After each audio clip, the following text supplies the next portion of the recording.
어려운 할례에 대해서 말씀을 드리겠습니다. 할례를 받으라.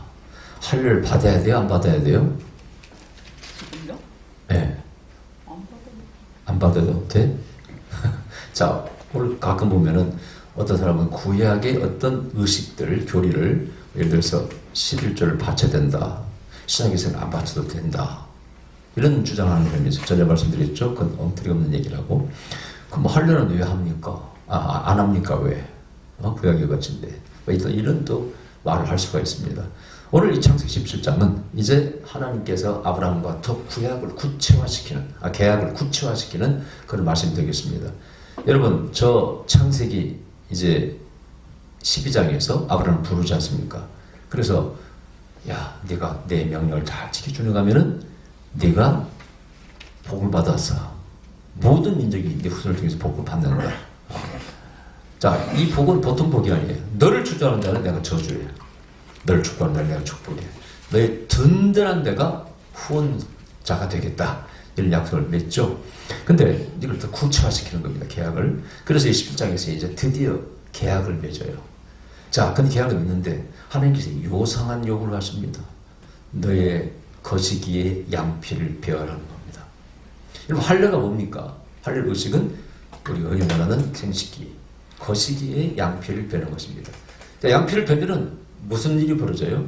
저 고통이 따르죠. 피를 흘리게 되죠. 내 피부에 흉터가 자국이 남습니다. 이런 특징들이 있는데 왜 그런 의식을 거행하게 되었을까? 하라고 하셨을까? 이것도 재밌는 얘기예요. 그러면 이게 기독교적인 성경적인 유대인들만의 유산인가? 고각적으로 보니까 그렇지 않아요. 이미 중동 지역에서는 그런 할례 의식을 행하는 나라와 민족이 있었다는 것이 고각적으로 아브라함 이전부터 있었다는 것이 발견되고 있습니다. 그러니까 우리는 항상 명심해야 돼. 항상 우리는 기독교의 것들이 기독교적인 것인가? 오직 성경적인 것인가? 성서 안에서만 발견되는 것인가? 이렇게 생각하기 쉽습니다만은 절대 그렇지 않습니다. 여러분. 예를 들어 성찬 의식도 마찬가지예요. 성찬 의식도 이미 그 당시 주위의 어떤 종교들 속에서 성찬 의식이 있었답니다. 그러니까 우리가 너무나 알게 우리를 스스로를 기독교를 진리의 종교니까 우리 것이 유일하고 우리 것이 진리야 이런 생각에서 벗어나야 돼요. 하나님은요 세상 만물 모든 것이 하나님이기 때문에 그 안에서 좋은 것을 취사 선택해서 어떤 의미를 부여할 수가 있는 것입니다. 아멘? 그렇게 받아들여야 돼. 간혹 우리는 그런 식으로 받아들이다 나중에 아니다는 것이 발견되면요 깜짝 충격을 받습니다. 대표적인 것이 지도음설 같은 경우도 마찬가지죠. 성경에 보니까 태양이 돌았어. 이걸 벗어나면, 이걸 반대하면, 반박하면 이단입니까? 그건 아니잖아요, 여러분요. 그래서 절대 그렇게 받아들이면 안 된다는 뜻입니다. 자, 그런 면에서 종교는 진화합니다. 잘 들어보세요. 종교는 진화하는 거예요. 교리도 진화합니다. 그러니까 무지한 시대에 과거에 과학적으로도 어떤 면에서 몰랐던 무지한 시대에 만들어지는 교리는 그 시대적 의미가 있는 것입니다. 그렇죠? 그 시대적 의미가 있어요. 또 어떤 그 환경, 문화, 어떤 또 분위기에서 만든 교리, 머리를 흰 수건을 쓰라, 수건을 쓰라. 이것도 그때의 의미가 있는 것이죠. 그러나 그것은 결코 진리가 아니고 시대에 따라서 바뀔 수 있다는 것. 그래서 종교는 진화한다. 교리도 진화한다. 또 교회 안에 종교 안에 문화도 변화한다. 진화라기보다는 변화한다. 이걸 받아들여야 돼. 자, 그래서 이제 결론적으로 이미 저 로마서 3장 3 쭉 또 고린도서 마찬가지입니다. 바울이 갈라디아서 어디다 마찬가지입니다만은 거기서는 할례 의식을 이제 할 필요가 없다고 강조합니다. 그러면서 표면적인 할례자가 별로 중요하지 않다. 내면적으로 영적으로 우리가 새롭게 변화되어서 하나님의 말씀을 쫓아가는 하나님의 백성이 되는 삶이 중요하지 겉으로 의식만 하고 나는 할례를 받았어 라고 주장하면서 그것이 무슨 특권인 것 마냥 벼슬인 것 마냥 주장하는 그것이 틀렸다고 성경은 말씀하고 있어요. 이것은 굉장한 종교의 발전입니다. 진화입니다. 이것은 종교가 필히 가지고 있어야 될 계시성과 더불어 필히 가지고 있어야 될 합리성을 의미합니다. 여러분 중요해요. 저는 우리 교회는 예언자의 교회입니다. 저는 영성을 강조합니다. 성령, 은사, 예언, 치유 다 인정하고 강조합니다. 그렇다고 여러분 제가 지금까지 합리성을 무시하는 걸 봤습니까? 우리 이성을 무시하는 거 봤습니까? 적어도 종교라는 건 합리성을 가지고 있어야 돼요. 그래서 쓸데없는 고통을 신이 우리에게 요구한다면 그건 잘못된 신이에요. 잘못된 교리입니다. 구약이 옛날 미지의 시대, 무지의 시대에, 미디안 시대에 만들어진 교리는 거기에 때때로 교리나 의식이 지금과 안 맞는 것들이 있다. 그 뜻입니다. 그건 그 시대에 필요한 것들이 그 시대에 필요한 것들. 그 시대는 필요했습니다. 그 시대는 엄했어야 돼요. 양을 잡아서 피를 문설주에 발라야 될 때가 있었다니까요. 그러나 지금 누가 그걸 하라고 하면은요, 웃습니다. 비웃습니다. 우리의 이성과 합리성이 맞지 않다 이거예요. 그래서 우리 성경에 보면은 바로 신학이, 교리가 모든 것이 진화에 나오면서 이것도 성령이 인도하시라고 말씀하고 있어요. 대표적인 것이 저 고넬료 집에 가서 베드로가 설교할 때 할례받지 않은 이방인에게 설교하게 되었을 때 물론 그 과정도 신비입니다. 그건 먼저 계시가 있어요. 그죠? 먼저 고넬료에게 나타나시고 그 다음에 베드로 기도하는 베드로에게 나타나셔서 둘을 이렇게 중매를 시켜주셔요. 성령께서. 그래서 초청받아서 그 고넬료가 설교할 때 베드로가 깜짝 놀랍니다. 왜? 저 할례받지 않은 이방인에게 성령이 임하시더라는 거예요. 그들이 방언하고 막 떠는 거예요. 다른 사람이 보니까 희한한 장면이 연출되는데 가만히 보니까 이건 택도 없는 이방인들이에요. 어떻게 이방인들에게 성령이 부어지느냐. 이것은 엄청난 우리 기독교의 진짜 교리나 의식이나 모든 면에서 발전이고 진화합니다. 그래서 복음이 유대인에게서 이제 이방인에게서 나가는 그 가장 단서가 그거였어요. 그래서 15장에서 예루살렘 공유회 때 사도들이 모여서 이방인에게 복음을 전파하는 것이 강하다. 왜? 이유가 뭐예요? 성령이 하시는데 우리가 왜 반대해? 하나님이 하시는데 우리가 반대해? 이게 하나님 뜻이다 하고 교리가 바뀌는 거예요. 엄청난 교리가 바뀝니다. 그때 뭐뭐 바뀌었어요? 음식도 돼지고기나 이런 거 다 이방인들에게 복음을 전할 때 먹어도 된다고 가르쳐라. 피채 먹는 것, 목 졸라 죽은 것 외에는 뭐든지 먹어도 괜찮다는 거예요. 이게 엄청난 우리 종교의 발전입니다. 이것이 성령께서 주도했다는 의미가 있어요. 그래서 구약에서 의식에서 탈피해 나오면서 구약의 그때 문화나 그때 그 시대에 만들어진 모든 교리가 바뀌게 되는 거예요. 이것이 틀렸다고 말할 수 있습니까? 과거의 것만 고수하는 것이 진리입니까, 여러분? 옳습니까? 성경은 아니라고 말씀하고 있습니다. 그래서 구약에서 행했던 것들이 신약에서는 하지 않아도 되는 것들이 있고 어떤 것은 그대로 지켜야 되는 것들이 있습니다. 그러니까 우리가 안식일을 지키는 것, 하루를 지키는 것, 구약에서는 중요한 교리입니다. 이게 신약에서는 주율을 바뀌죠. 그 주율로 바뀌는데도 성령께서 역사하십니다. 주님의 부활과 연결되어 있고 연결되어 있어요. 이렇게. 자, 그 다음에 구약에서 돌비에 하나님의 말씀을 새겨주던 것이 우리 신비의 말씀을 새겨준다는 말씀이 이미 에스겔서나 구약 예언되어 있고 이것이 신약에서 성경에 이루어집니다. 이는 엄청난 진화가 있고 발전이 있어요. 체인지, 변화가 있습니다. 이것을 받아들이는 것이 종교 안에서는 굉장히 어려운 거예요. 혁명적인 것들입니다. 특히 안식일에 대한 개념도 마찬가지죠. 주님께서 안식일이 사람을 잊는 것이라고 가르치셨을 때와 보면서 이런 것은 엄청난 발전입니다. 사실은요. 물론 전에는 잘 모르고 있었죠. 안식 개념을 잘 모르고 있었죠. 그걸 주님께서 가르쳐 주신 것이지만은 이런 것이 성경에 담겨 있어요. 그 중에 하나가 바로 할례다 그 뜻이에요. 오늘도요 할례를 받아야 된다고 생각하는 사람이 있습니다. 메시아의 주도요. 우리가 좀 내가 토라를 공부했을 때 제가 여러 갈래로 배웠어요. 이 메시아의 주도 여러 갈래가 있더라고요. 주다이즘에 빠진 사람이 있습니다. 유대주의에 빠진 사람이 있어요. 서로 가르치는 것이 80%가 거의 같습니다만은 어디서 싹 달라져요. 이 주다이즘에 빠진 사람들은요 구약 여기서 그대로 지켜야 된다고 주장하는 사람들이에요. 6월절 그대로 지켜야 된다는 거예요. 지금도 지켜야 된다는 거예요. 예배도 토요일날 예배 드려야 된다는 거예요. 돼지고기도 먹으면 안 된다는 거예요. 조개류도 먹으면 안 됩니다. 나는 그 사람들도 물론 우정을 가지고 이렇게 교류를 했습니다만은 나는 겉으로는 내가 반박을 안 했지만은 속에서는 no. 나는 너하고 다른 생각을 가지고 있어.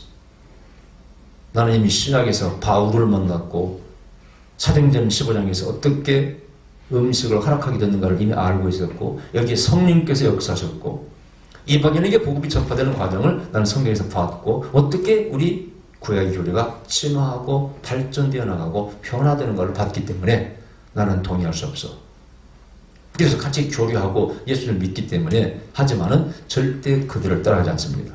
그런데 요즘 가끔 보면 토라를 공부했다는 사람들이 그 주다이즘 유대주의에 빠진 사람들이 있어요.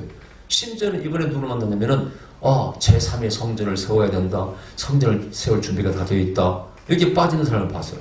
여보시오, you are wrong. 당신 틀렸습니다. 그것이 이단입니다. 이건 잘못. 이단이 100% 이단입니다, 여러분요. 여러분 성전을 다시 세우면 예수님이 성전이신데 그분이 성전을 뭐라고 했어요? 내가 3일 만에 헐고 다시 지으랴? 이런 말씀을 하시면서 결국은 예수님이 성전이 되었고, 이것이 저 고린도전 3장 16절 가운데 보면은 우리가 이제 성령이 우리 안에 갔을 때 우리가 성전이 되어간다는 것입니다. 이렇게 바뀌지 않습니까? 그러면서 결정된 것이 요한계시록에서 하늘에서 내려온 새 예루살렘 안에는 그 안에 뭐가 없다고요? 성전이 없다고 되어 있습니다, 여러분. 거기는 성막이 없어요, 여러분요. 친히 아버지께서 성전이 되어주셔. 이게 성경의 개념이거든요. 예수님께서 그 구약 율법을 완성하셨고 그 성전이 완성된 거 아니겠습니까? 왜냐하면 성전에서 성막에서는 피를 흘리는 제사가 있었지 않습니까? 그것도 예수님께서 단 한 번으로 죄 없이 죽으심으로써 완성하셨다고 되어 있지 않습니까? 이런 것을 모르고 제3성전을 지어야 된다 이렇게 주장하는 사람들이 있어요. 엄청나게 잘못된 사람들이, 이건 아마 이단 정죄를 받아도 마땅한 그런 주장들이에요. 그래서 지금도 구약을 지키면서 어떤 사람은, 우리 한국 사람이 그런 토라를 공부한 사람들 가운데 보면은 주다이즘에 빠져가지고 구렛날 수염을 지키고 다닙니다. 구약의 말씀처럼. 옷도 말이죠. 그 유대인 복장 있죠. 저는 우리 교회에서 세미나 할 때 입었던 거 보셨죠. 여기 뭐 수술 달린 거, 뭐 이런 거 다 차고 다니는 사람도 있습니다. 토요일 날 예배 드리는 것은 말할 것도 없고, 저는 그 사람들하고 교류는 했습니다만은 절대 그것을 받아들일 수가 없어요. 예, 나는 성경 안에서 성령께서 어떻게 이렇게 교리도 진화시키고 발전시키고 오늘날 우리에게 맞는, 때때로는 의식, 교리 혹은 문화로 바뀌었는가를 봤기 때문에, 이 중요한 얘기입니다, 여러분요. 그래서 먼저 결론부터 말씀드려요. 여러분, 우리가 지금은 할례를 받을 필요가 없습니다. 아멘? 이제 성령 안에서 거듭남, 성령 안에서의 영으로 본 어게인 거듭남을 말씀하고 있고, 이것이 저 유명한 요한복음에서 주님께서 거듭남이라는 설교를 하면서 영으로서, 성령으로서 거듭난다고 말씀하고 있습니다. 마치 바람처럼 보이지 않기만아 우리가 그 안에서 하나님 나라를 볼 수 있고 참여한다는 성령 안에서의 거듭남의 개념, 그것이 바울이 뭐라고 했어요? 이제는 육체로 할례를 따를 필요가 없다. 왜? 할례 받지 않았을 때도 하나님께서 성령을 부어주시고 하나님께서 구원을 주시더라는 것이죠. 그래서 그 의식이 이제는 중요하지 않다고 바울이 가르치고 있지 않습니까? 그런 면에서는 바울을 굉장히 중요하게 생각합니다.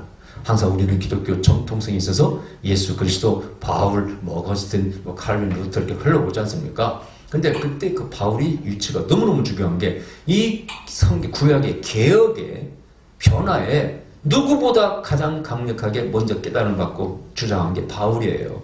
이 베드로도 중요한 체험입니다. 그러나 베드로도 한때 이방인과 밥 먹다가 바울을 만나서 무서워 도망갔잖아요. 비난받을까 봐가지고.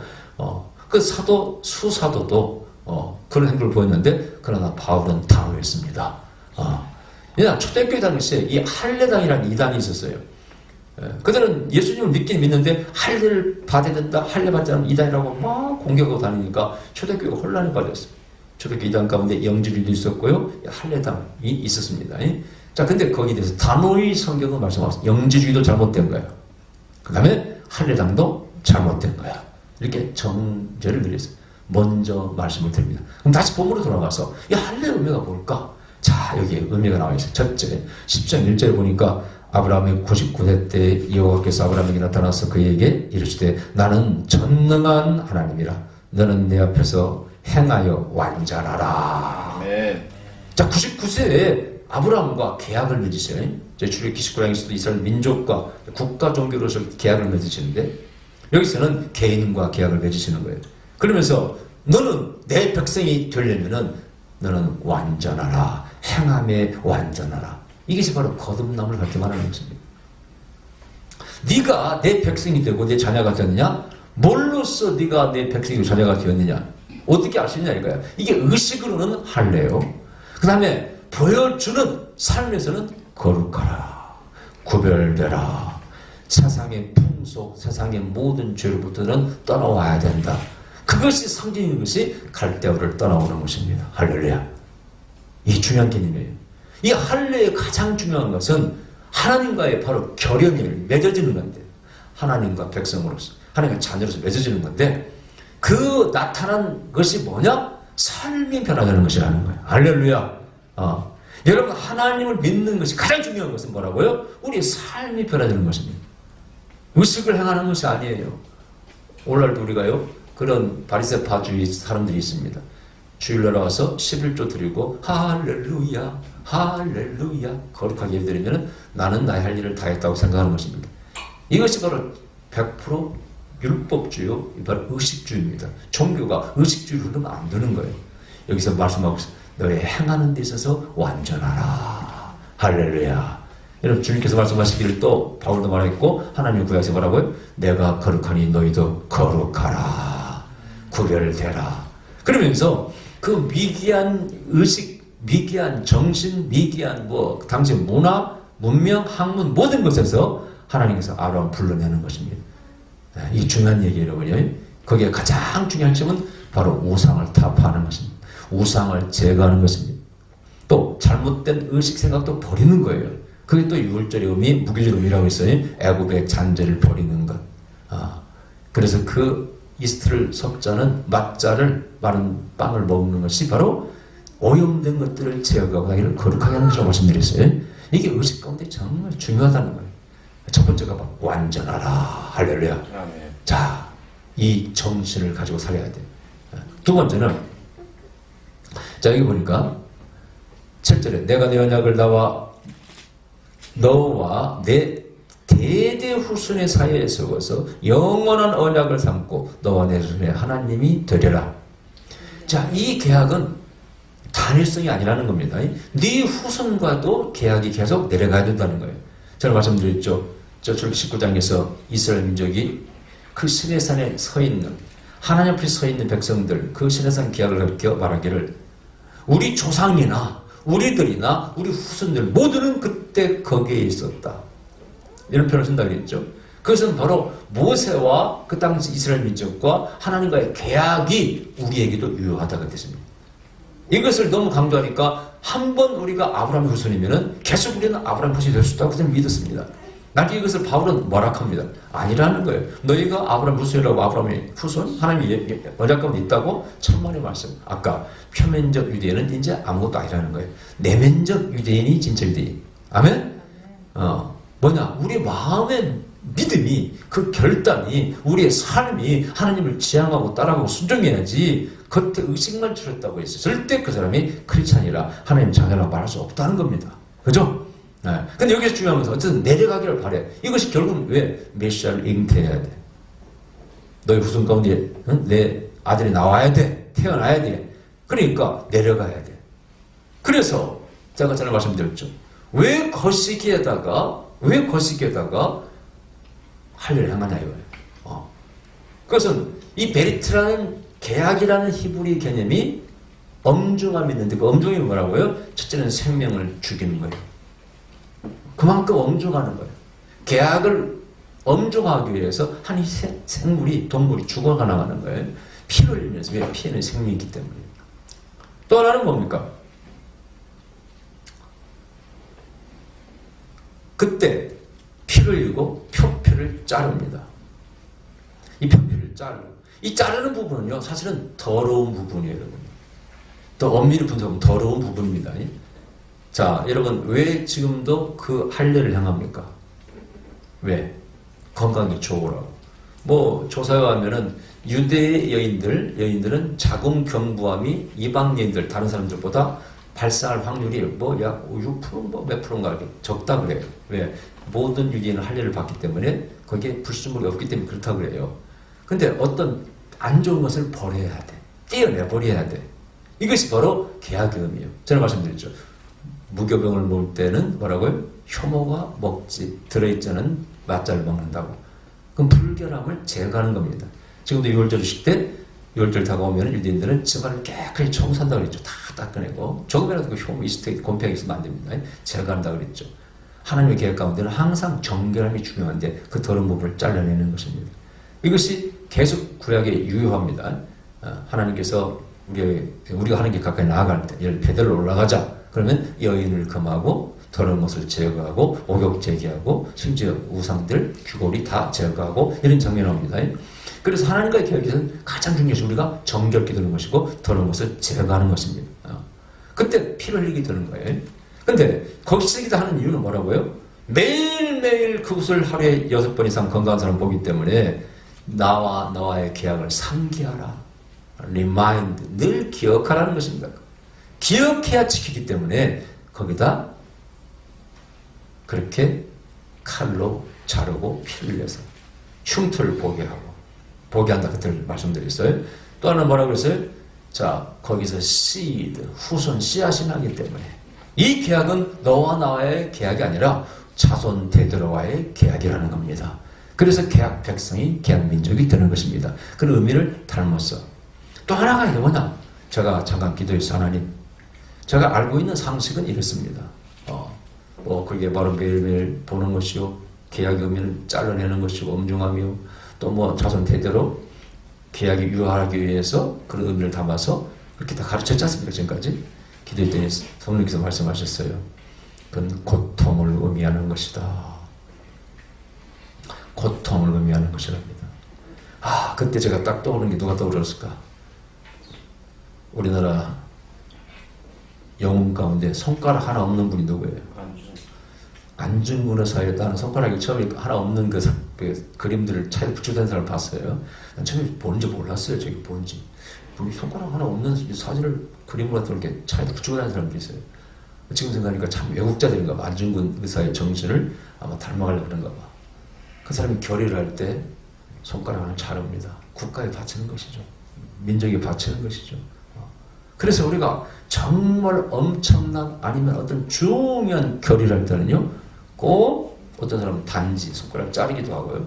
또는 피를 내서 그 피를 술잔에 떨어뜨려서 같이 마시기도 하고, 결의를 할 때 몸에 고통을 가합니다. 이 고통을 참고 견디는 자만이 이 계약이 안에 들어올 수 있고 유효하다는 거예요. 또 지켜준다는 거예요. 자, 이 중요한 거였어요. 우리가 하나님의 백성이 된다는 것은 쉬울까요? 어려울까요? 예? 여러분, 바울은 우리 주님께 주신 그 남은 고난을 내 몸에 짊어진다고 했습니다. 그게 뭘 말하는 겁니까? 사실 그것은 핍박을 의미하는 것이죠. 그렇죠? 복음을 전하는 것 자체가 핍박을 의미하고 그것은 결국 고통을 의미합니다. 특히 초대교회는요, 예수를 믿는다는 것 자체가 순교를 의미합니다. 여러분, 네로 시대라든가 그 로마 시대의 열대 황제, 핍박자 10대 황제가 있는데 그때 수많은 사람들이 순교했습니다. 물론 우리나라도 순교 역사를 가지고 있고 저 일본도 가지고 있고 복음이 가는 곳마다 복음을 전했던 사람들이 엄청난 고난을 당했습니다. 우리가 거룩한 백성이 된다는 것은요, 하나님의 자녀가 된다는 것은, 진리 안에 산다는 것은 첫 번째가요, 고통입니다, 여러분. 그래 안 그래요? 예, 이 세상을 누가 마귀가 지배하고 있고 악이 지배하고 있고 비진리가 지배하고 있는데 이것을 뚫고 가는 것, 이것을 압도해 가는 것, 이것을 이기는 길은 결코 유쾌하고 쉬운 길이 아니더라는 거예요. 이것은 고난의 길입니다. 그것을 의미하는 것이 바로 신의 고통, 하나님의 고통, 바로 겟세마네 동산에 피 같은 땀을 흘리면서 드렸던, 기도했던 모습입니다. 하나님도 고통을 당하시오. 우리가 할례받는 것처럼 하나님도 고난을 당하시고 그게 예수님 십자가. 진리 안에 산다는 것, 마귀가 지배하고 있는 이 세상에서 정말 의롭게 진리를 따라서 하나님의 백성으로서 거룩하게 산다는 것은 그 자체가 고난을 의미하는 것이라. 너희가 내 백성이 되게 하느냐, perfect, 완전한 삶을 살게 하느냐, 너도 고통을 감수해야 돼. 이걸 통과해 오라. 그걸 나에게 보여다오. 그게 바로 할례입니다. 그러니까 결국은 뭡니까? 목숨을 걸어야 된다. 진리를 따라간다는 것은 목숨을 거는 것이다. 제가 이런 시작해 다닐 때 새벽기도 갔다 오면 얼쩍 이렇게 조깅을 했어요. 그때 전두환 통치 때입니다. 요즘 전두환이 보세요. 반대돌처럼 말하고 다니는 거 보세요. 저 인간이 통치할 때 말이죠. 힘들 때였습니다. 그때 제가요, 젊은 시절에 총각 다니니까, 내가 앞으로 목사가 되어 살려면 쉽지 않겠다. 목사는 적어도 진리를 전하는 자인데, 결국은 제가 나중에 이제 6월 투쟁에 참여하게 되고 막 했지 않습니까? 진리를 살아가는 건데, 핍박을 다 받겠구나. 그렇다면 가서 고문도 받고 얻어 터질 수도 있겠는데, 몽길 얻어 맞을 수 있겠는데, 내 몸을 튼튼히 단련하잖아요. 큰일 나겠다 싶어서 엇들으면서 새벽기도 끝나면은 조격을 했던 때가 있었습니다. 다행히 제가 6월 투쟁 때 여러분, 제가 말씀드렸죠. 우리 어머니는 집에 걱정하고 계셔요. 사골세방에 사시면서 제가 없으면 어떻게 밥을 먹고 사실 수도 없어요. 걱정을 덜어드리려고 제가 공중전에 전화합니다. 어머니 저 안 잡혔으니까 걱정하지 마세요. 전화를 몇 번 드렸는데 그리고 대모하고 지금도 참 기억이 생생합니다. 산다는 건 쉬운 게 아니라 그 뜻이에요. 안중근사는 손가락을 자르습니다. 그걸 자르는 얘기가 아니라 이것은 고통을 의미한다는 거예요. 그래서 이것을 이용해서 이제 어떤 일이 벌어집니까? 디나 사건 아시죠? 야곱의 딸 디나가 성적으로 폭행을 당합니다.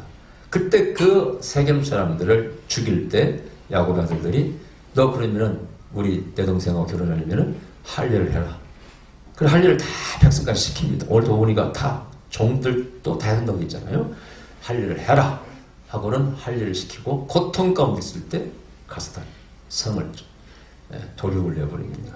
그렇게 이용하는 고통을. 재밌는 것은 과학적으로 밝혀보니까요. 왜 난지 8일 만에 할례를 받느냐?